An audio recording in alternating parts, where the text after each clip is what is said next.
Now that I have that hook in place, I'm going to take a screwdriver and get that set screw tightened down, and that way this will not ever have an issue with unthreading.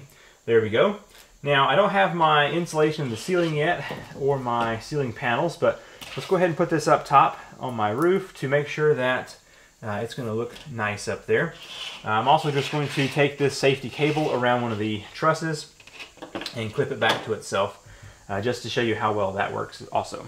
Now this is not an official installation because I don't have the ceiling panels or insulation in my ceiling here, but what I'm going to do is just simply use the included cable just to show that it hangs here.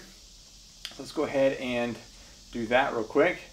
Alright, the light is now hanging down, and I'm going to plug this up to my receptacle here, and just for the sake of getting the power cord out of the way, I think I'm going to wrap that up here also.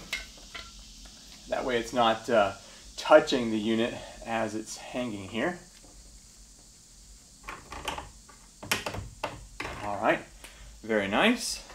Well, I definitely understand why it's referred to as a UFO light. It definitely has that appearance, doesn't it? Very nice looking. Alright, so like I said, I've just got this hanging by this cable. It will have a proper install later, which will just have a hook in that rafter, and then I'll have that coming down, as you see here, to this hook right here. Alright, let's go ahead and turn the light on so we can see how well this illuminates my office space. I have the UFO light installed. Let's go ahead and turn on the power. I've just got a light switch over here that will allow me to activate that receptacle up there. There we go, nice and bright. So that's consuming 160 watts. We can test that on a power station here in just a minute to see if it's accurate. But I can see where the housing of the light is casting the shadow here about the 8-foot mark. And then after that, everything is very bright. I can definitely work with this kind of light. And it is shining a nice, consistent round circle there.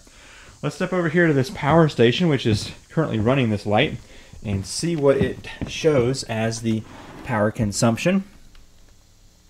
Let's see here, 153 watts. So the 160 is pretty close to accurate there. If we check up here on the light, it does say UL certified, which is good to know. Now it's been on for about a minute and I don't feel any heat yet, so that's good. To be able to put out 153 watts worth of light and not be hot yet, that's a good sign. Definitely going to keep this, a foot or more from touching the ceiling panels, just for heat reasons. But if you look down here, that is so much light. Nice and bright.